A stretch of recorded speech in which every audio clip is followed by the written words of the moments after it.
The talk tonight is about the 4 reflections, but before I go into the 4 reflections, I'd like to introduce a new concept called horizontal versus vertical Dharma, which is a way to both hold the 4 reflections and your practice life. So what is horizontal Dharma? Horizontal Dharma is being caught in the continuum of time. It's kind of the clickbait of life itself. We're click, click, click, one more thing, and we're going to feel better. Ego is always a horizontal movement of mind. And, the mind is stuck in its own trance, its own movie. So a lot of what we do in life is this horizontal movement. And mindfulness is really a way to kind of break that spell of the horizontal movement, the blending with our movie. Mindfulness is a great tool to unstick from the horizontal. Teacher Adyashanti once likened horizontal living to tap dancing on top of the void. We're always kind of going and doing on top of just this great emptiness or love, however you want to word it. And even the spiritual path can become a horizontal journey, where we're having this one more thing to complete ourselves. Most of us have evolved out of the idea that a person or a relationship's going to complete us. But we often still have this idea on the spiritual path, there's going to be that one thing, that spiritual path is going to be the thing that completes us. So, if you can, even unsticking from that horizontal notion that you might have. Paul, do you want to go ahead and put up that cartoon? This is a cartoon about how we can make even the spiritual journey a horizontal one. So how to be in the moment, and then how to be in the moment after that. And of course, we're reading about it versus doing it. Thanks, Paul. So what is vertical Dharma? Vertical Dharma is a dropping down, like a martial arts move, like what warriors do, a dropping into your immovable center. It's always here. It's not waiting for another moment in time. It's a dropping down here now to this unshakable you. And an example of this is, think about the ocean, and you have the white caps, like on a windy day, you have a lot of white caps. And that's like our minds on a normal day, just right. And you don't need to get rid of those waves. You can just drop down, and you can even try this now. Just, your mind's up here, just drop down like 20 feet below, which might be, just the rhythm of breath. That could be like the currents down deeper in the ocean. And then you can even drop down to the bottom of the ocean, which is just this quiet, almost primordial presence of you. And notice, this is all one thing. I don't need to get rid of anything in time, the thoughts. It's all available in one moment of you. So it's a beautiful practice, this vertical versus this idea of the horizontal. And the meditation that we'll do later today will be a deeper version of this dropping down in the vertical. And if you want, like last retreat, I introduced this practice of microdosing, doing small little practices throughout the day. And one researcher said that equaled like an hour a day of sitting. So there is an importance to doing these little practices. They can add up. And so you could do this as a microdosing practice. Am I in the waves on the surface? Or do I want to drop down? And it's just an invitation, these microdosing practices. And dropping down into your depth is more and more being verified by science. In this article, Black Holes May Hide a Mind-Bending Secret of Our Universe, they wrote this: there is the possibility that our three-dimensional universe and we ourselves may be holograms. There's no difference between here and there, cause and effect, inside and outside, or perhaps even then and now. So the multiverses of you, I know that's a popular word here now. Well, multiverses of you, vertically available here and now. And actually, the vertical is a devotional practice all day long. It's that willingness to drop in. Teacher Modama says, awareness is love. And Deepa Mahabarua, the Vipassana teacher who I wrote a book about, said, from my own experience, there's no difference between mindfulness and loving kindness. And then she added, meditation is love and liberation is great love. So what we're doing today, this meditation, is this dropping into the love. So it can be helpful to look at, where is your love? Where is your devotion? You know, what do you spend most of your time and energy on? You know, a lot of us are spending a lot of our time and energy trying to manage the horizontal, trying to get things out there to behave in the way that we want them. And we're generally doing two things with our time and energy. We're either fighting or we're hiding. And fighting is, of course, you know, the arguing with reality, going against life, right? But hiding is an interesting thing. It's doubt. Hiding is a doubt. It's fear. It's worry. It's like I said, we're either fighting or hiding. It's good to look at that. And it's also good to know around our devotion, where are your unconscious commitments in life? These are places where you spend your energy, and often we don't think about it, but they're unconscious ways we spend our energy. You know, are we doing Netflix a lot? Are we grazing with food? Are we going into worry fantasies or concerns? Are we going around and around in something through our day? Checking emails, right? I think I've noticed I have an unconscious commitment to that. So, you know, it's not to get shame about it, but, you know, we bring awareness to these things, like I said, so we can unstick from the movie. Mindfulness allows you to unhook. So when we can bring mindfulness, oh yeah, that's an unconscious commitment, a devotion I have. I don't even want to have a devotion to that. And then we can just make things more conscious in this and move out of that trance. So one more idea about accessing the vertical before I go into the 4 reflections today is the vertical is it's a falling open. Adyashanti said, the nature of everything is to fall open.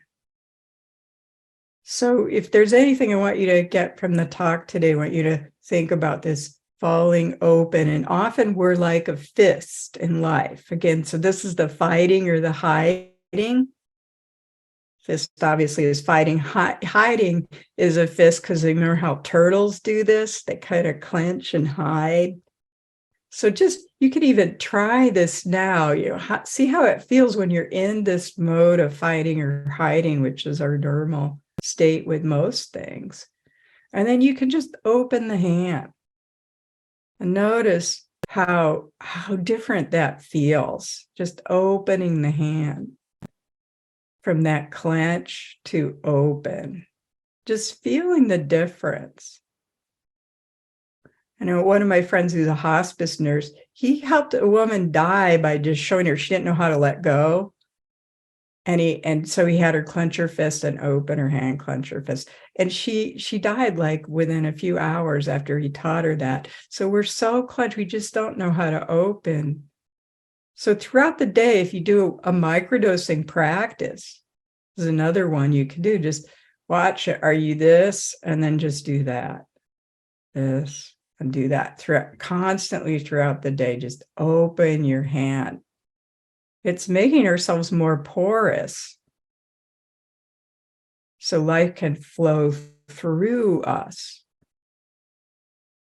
Closed, open hand. It's really fun practice. So on to the 4 reflections. The 4 reflections are the theme of this retreat, and it's a good way to increase our open-handedness of life. And these 4 are part of 59 mind trainings in Tibetan Buddhism called Lojong. And they're called the resolve to begin because they can break that trance of mind. And it says at the bottom of the handout that you have that these are the writings of Norman Fisher for the Lion's Roar article. I liked the way he worded it, so I just using his version. I'm not going to say a lot about each of these because they really speak for themselves, and you could use each one as like a microdosing practice on its own. But I do have some thoughts or stories on them, and especially the last one, there's some things to say about that. So Paul, let's go ahead and put up the first one. Number 1 is the rarity and preciousness of a human life. You can see, hear, taste, touch, smell, and think. You can love and be loved. Your soul can know beauty. This is an incomparable gift. Stop and take a few breaths to contemplate the gift of human life you have received.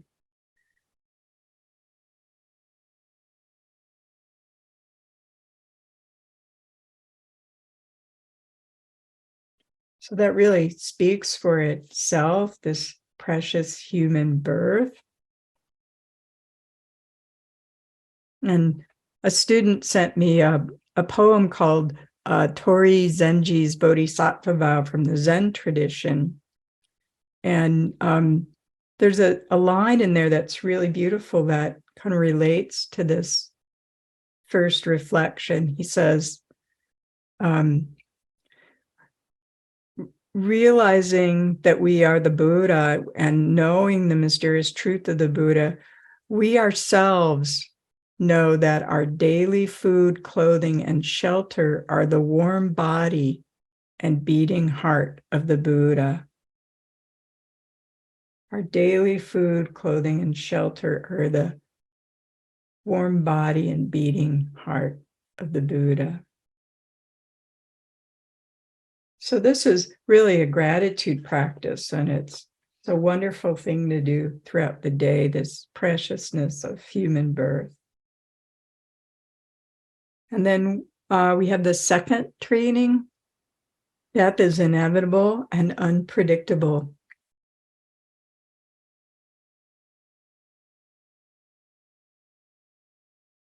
No one can escape death, and no one knows when it will come. It comes in the night, in the morning, in the afternoon, or evening. It comes at home or while away. You can die this evening, 1 week from today, 1 month, 1 year, 1 decade. Life is brief. No one knows how long it will last. Children die, young people die, old people die. Every day, millions of people depart this life. One day, you don't know when. It will be your turn. Stop and take a few breaths to contemplate this.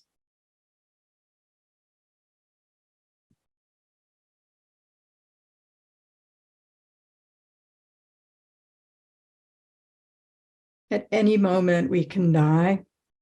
It's probably one of the most powerful teachings of this lifetime.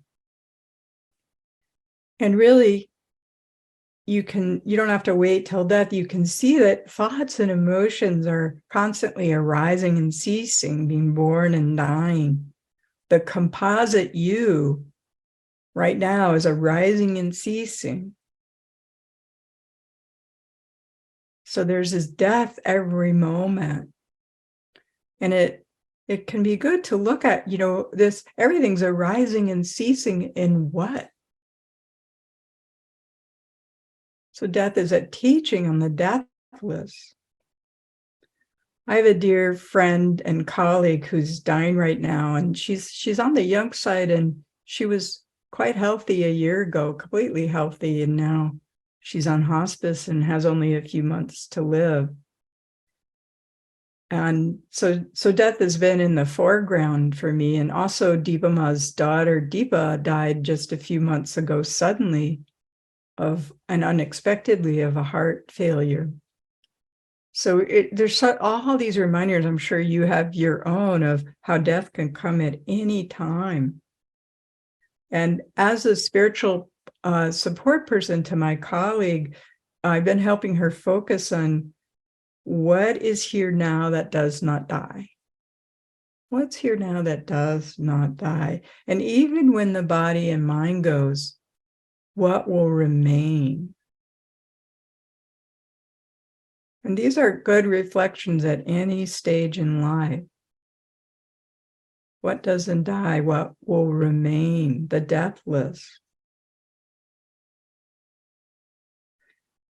And lastly, around this particular mind training, a good reflection is if you just had 5 minutes to live, 5 minutes, what would be important? What would be your go-to in that 5 minutes?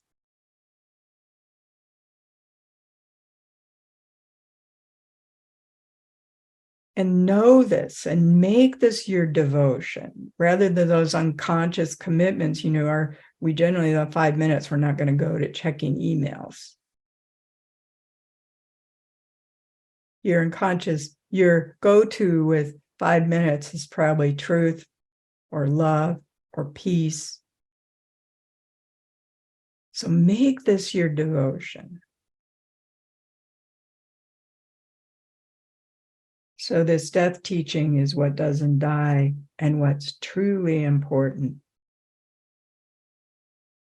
So this third Lojong teaching, suffering is inevitable. No one escapes pain, physical pain, loss, dishonor, disrespect, loneliness, anxiety, panic, stress, fear. Not even the most fortunate among us escapes. These days, we divide the world into those who are privileged and those who are not. But in Buddhism, we recognize that all beings born into this world suffer. This is our basic condition.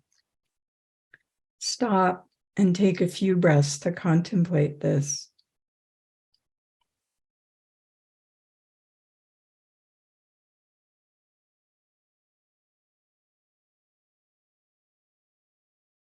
Alongside the heaviness of this suffering, I read Sujata, a teacher who's now deceased. He penned a humorous take on this suffering is inevitable.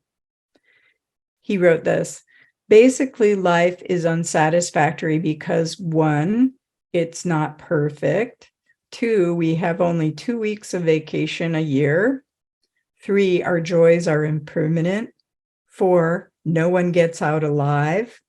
5, our bodies have to be washed over and over again. That's my favorite. 6, the freeway is crowded. 7, we must be taught by pain as well as pleasure. 8, our name sounds dumb. 9, we must argue that life is not unsatisfactory. 10, most of our happiness depends on mere thoughts of the past and future. So he's playing around with the lighter side of the suffering. If you haven't noticed this already, this third Lojong teaching, most of our suffering comes from our thoughts. I call them thought pits. And they're like bottomless pits of thoughts you can swirl around and around in, like about your physical health, some minor ache, and then you're in a thought pit. Or emotional states, anxiety, depression are really good thought pits. But the worst of all are these existential thought pits, if you haven't fallen into one yet. about like, oh, life maybe has no meaning or it's all empty, and that there can even be a shame because, well, there's no me to even be in a thought pit. So it just adds to, it adds to the irony of the thought pit.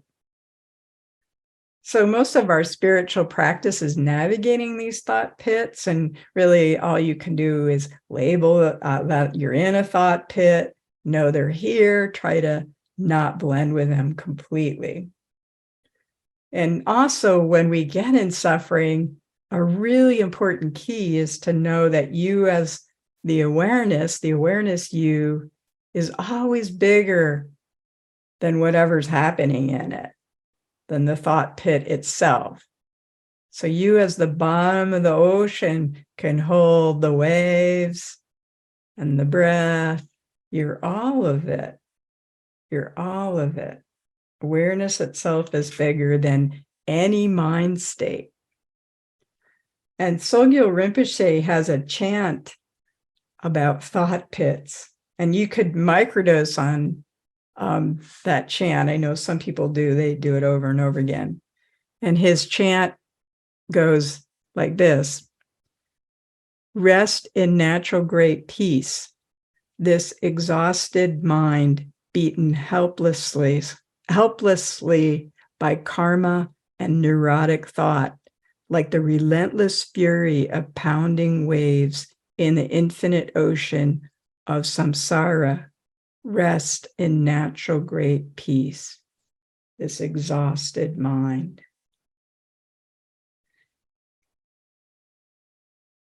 One last thing to realize about suffering is, when you're under stress and when you're in a suffering mind state, it's the perfect place to watch your ego patterning, to really see what your ego patterning does. Are you fighting or hiding, fist or open hand? Suffering's a great place to learn and grow and let go. Even in the midst of suffering, you can look at who is it that, or what is suffering? Is this related to thoughts? And always coming back to that pure awareness, the bottom of the ocean, you never suffers. Pure awareness is never in danger. Pure awareness is never anxious or afraid. Pure awareness is never depressed. So when you can drop down into that pure awareness, that's the always okay you. This is a true story from my friend Ethan, who's a freediver in Maui. And it's really an example how we can drop into that pure awareness at any time, even in a moment of suffering. And this is I'll read his story. I was on a boat off Maui with my friends, and I decided to swim and freedive for a little while. I was pretty far away from the boat when suddenly I saw a shadow and realized that there was a big shark nearby. I froze and put my hands up in fists, ready to punch the shark in the face if it tried to attack. Sure enough, when the shark saw me, it decided to come straight at me. I saw its face and jaws coming closer and closer until it was only about 3 feet from my face, and then it stopped. I thought for sure I was going to be eaten, but then it looked at me with these massive eyes for a few seconds and suddenly turned its body and slapped me with its tail. As I was reeling from the impact of its tail, the shark swam away. Not sure if the shark was doubling back, I quickly signaled my friends in the boat, and they came and immediately fished me out of the water. The most amazing thing about this experience was that when the shark was swimming towards me, my mind stopped, and there was nothing but pure awareness. In those few minutes, there was no fear, and everything was perfectly fine. The incident showed me that fear is only from the mind. Even on the brink of a violent death, my mind stopped, and I was totally at ease. Since this experience, I don't worry much, and I know that the most powerful thing in life is the presence that can step in at any time. It puts all fear and stress in perspective as mind-made. Who would have thought that I could have learned the truth of my ultimate nature from a shark? So finally, we have the fourth mind training, the indelible power of our actions. Throughout our lives and at the time of death, the only thing we have is the power of our thoughts, words, and deeds. These can be allies and protectors, or they can make our lives miserable. Everything depends on how we conduct ourselves. In the end, we can't depend on our bodies, our wealth, or our intelligence, not even our relationships. No one can accompany us on the final journey, but the words, thoughts, and deeds of a lifetime will shape the path we walk. Stop and take a few breaths to contemplate this.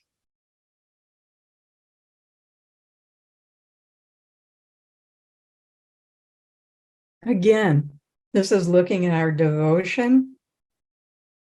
Are we tap dancing on top of the void? Are we fighting, hiding, or an open hand? Is it love or fear?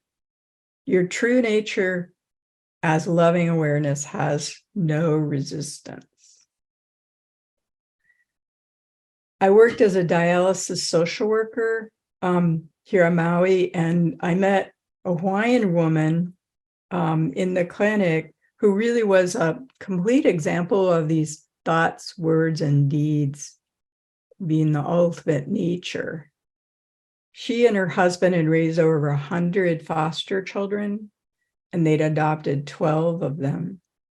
And they were both mentors in the Hawaiian community, and they worked full-time for the state of Hawaii. They were amazing people, and they were constant companions. They'd been together for 47 years. And suddenly her husband died one day of a heart attack. And when she came into the clinic about a week later, I was really expecting her to be bereft with grief, but she was glowing. And so I said to her, I looked at her, I said, what about the grief, the sadness? I couldn't believe she was glowing. And she looked at me and she said, you know, Amita, we both lived each day to the fullest. We loved to the fullest. We had an amazing 47 years together. What is there to grieve? And she looked me so directly in the eye and so sincerely, and she said, what is there to grieve? She was just, that's the living fully with all your actions. And in Hawaii, that's called true aloha, true love. True aloha faces joy and sorrow in exactly the same way. True aloha is like the sun. It shines on everything in exactly the same way. And this is a quotation or slide by Hafiz. Even after all this time, the sun never says to the earth, you owe me. Look what happens with a love like that. It lights up the whole sky. Thank you, Paul. So this fourth Lojong training is really how we conduct ourselves in life. Our thoughts, our words, our deeds, you know, how we bring this quality of the sun, true aloha. And I want to just share two practices that I use to bring more of the sun-like quality. And you can use these as microdosing practices. The first is getting the correct language. So, you know, there's been a lot of emphasis in the last 5 years in Western culture with getting our pronouns right. Like, you know, we have the he, she, they pronouns now. We've brought in more awareness to the language we use because we know that language affects how we think and feel and what we do. However, you know, if you really want to be correct, you would not be using the I language because I is an illusion, right? So why do we want to reinforce the I, me, and mine with our language when it's something that's going to go? So, in addition to use he, she, not, he, she, and they, let's start moving and switching out the I language from the selfing and the I, me, and mine to something that's more accurate. Now, you don't need to do this out loud. Of course, people would think you're kind of nuts. But your inside talk, majority of our talk is inside our heads anyway. So this is going to be 90% of the time anyway. Switch out the I language. So what would that mean? Switch out the I language. So most of your day, you're in this thought of the doer you, right? Amita's driving the car. I'm going to work. I'm doing the dishes, right? I'm taking care of the kids.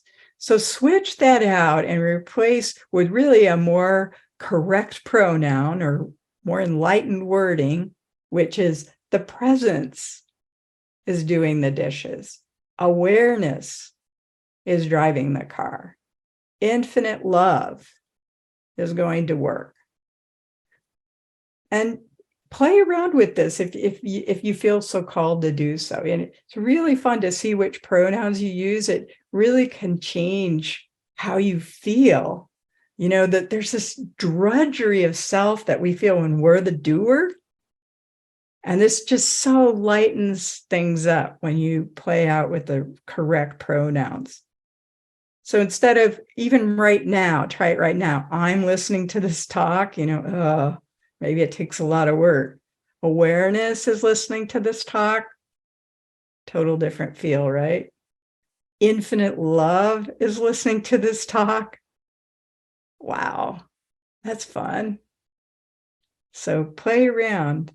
Again, when you switch out the pronouns like this, it can really end the drudgery of self. It also could really show you where the illusion of your character pops in. Because, if you're saying something like infinite love is angry, is like, no, I don't think so. Awareness is resentful. And so you get to see, wait, that's my character just popped in there. And you can have more mindfulness of the character in the movie you. It also gives you an opportunity to see that you went from this infinite awareness to identifying with a character. You went from the sun to a flashlight. Was it worth it for whatever you decided to make that fist around? Was it worth it? So this kind of practice helps yourself get less and less, not because you have incredible discipline, but because you just start to, you start to see like, wow, I just went from this to this. And it was absurd to go from complete awareness to something I grasped onto. Again, was it worth it? So there's switching out the I pronouns to what's more true. Second practice that I use to help create more of the sunlight quality is actually switching out the actual perspective. So, we have this perspective of I, me, and mine throughout our whole day. And the Tibetan Rinpoche likened the I, me, and mine perspective to like looking at the sky through a straw.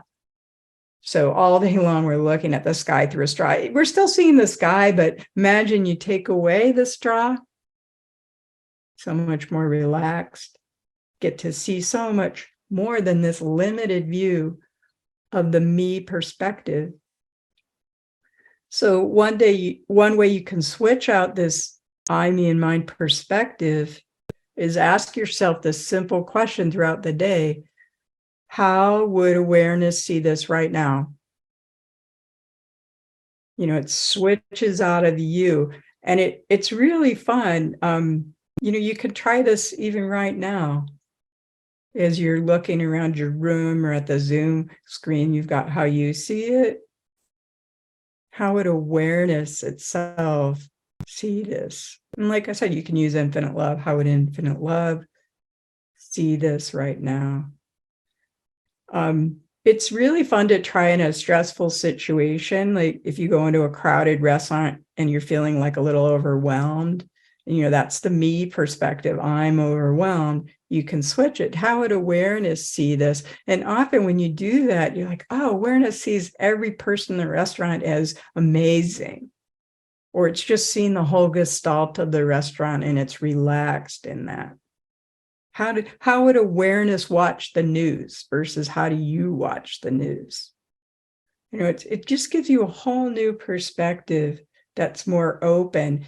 And it's really fun to try it even with your practice itself, because, the spiritual path can get kind of long and hard, and we can go, oh, I'm not waking up fast enough, or I'm not learning fast enough. And if you go to, well, how does awareness see your spiritual path and your practice? It's kind of funny. Awareness might be like, hey, you're going to wake up when you wake up. Don't worry about it. We're working on it. Or awareness is just silent or laughing. So it's a great thing to try on, this switching out of your perspective. Again, and lastly, this is devotion. It's devotion to speaking and living what's true. It's devotion to falling open into this perspective of love or awareness versus the clench of the me. And the Buddha called this the boundless heart. And it's part of his phrase in metta, with a boundless heart, one should cherish all living beings. This boundless heart, the Buddha talked about, is true aloha. It's true living, this words and thoughts and deeds of the fourth Lojong teaching. And the boundless heart, again, isn't a personal thing. It's not an ownership. And the Buddha actually pointed to this when he taught metta. He said that true metta is like the way a mother cow looks at her newborn calf. It's not a personal, there isn't that personal identification. There would just be this awe and this connection with this thing that just was born. And so there's a reason why when he talked about metta, he didn't make it a human personification. So letting your boundless heart be this open awareness love. That's not an I perspective. This fourth Lojong teaching is really about love and how we do love every day. And it's no accident that the two pivotal moments of the Buddha's awakening involved love. The first one, when he was near death of starvation, a woman came along and offered him some rice milk. That was a loving act. And out of love, he took it and he said, I think I should eat. And then that gave him the energy to sit under the Bodhi tree to wake up. And then he was being attacked by Mara, just violently attacked by Mara. And at the very end, Mara finally said, well, I don't even think you have a right to be here.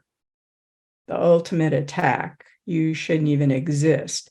And the Buddha, out of love and it was a vertical move. He reached down and he touched the earth and he asked, just with this complete surrender and love to the earth, do I have a right to be here? It was a question.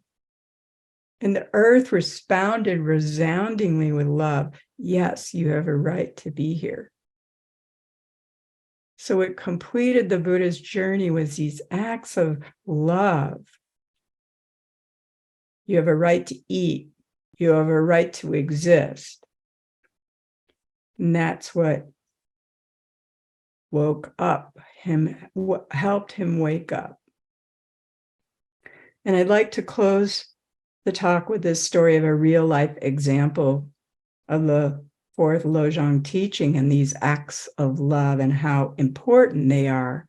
Whatever your acts of love are, this one person's act of love was this, but each one of you has your own acts of love. So some of you have heard this story, I know, but I really like it, so it's worth reflecting on again. It's from Father Gregory Boyle, his book called The Power of Extravagant Tenderness. And Father Boyle started Homeboy Industries, which gives gang members new purpose and meaning in life. He writes this: to get into our 18-month program, you take a drug test, and if you are clean, though frankly we have some wiggle room, you are approved for a 3-person selection committee. Then the decision is presented to the council, and once they all approve, a candidate awaits a start date. All depends on the ebb and flow of our head count and how much money we have. More often than not, homies will come to me and get a start date. Moises comes in, and this is his first time I'm meeting him. A lone tattoo straddles his neck, and he's like a fullback. He doesn't have much of a neck to begin with. They told me to check in with you about a start date. I can't tell the tonal temperature of his statement. I ask a few questions and tell him I'll check with the council about bringing him in. So you're a father, he says, then half turns in his chair to point at everyone in the packed reception area. And these are your children. Before I can formulate whatever I'm to say next, he cuts me off. Now, I will tell you why I came into your office. He looks at the floor, and I wait for him. Can I be your son? His stocky body leans forward, and he grips his face with his hands. I sense the crying may take some time. But before too long, I too lean forward and whisper, imagine what a gift it would be to have a son like you.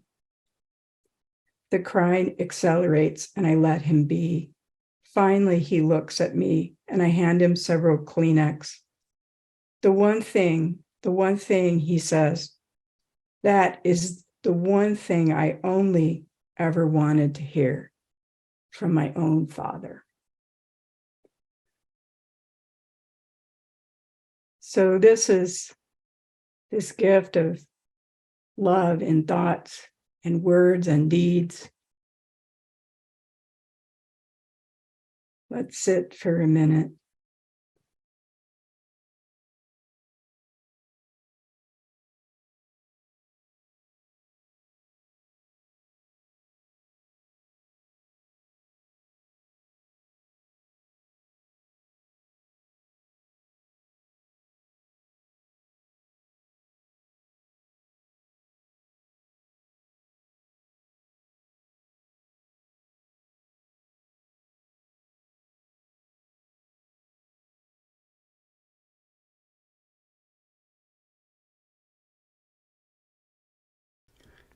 So remembering to be the open hand,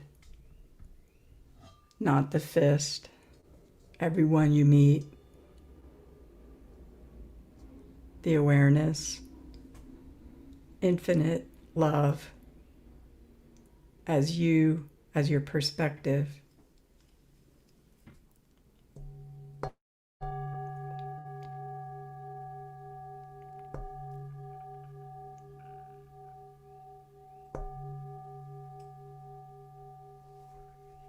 Thank you for listening.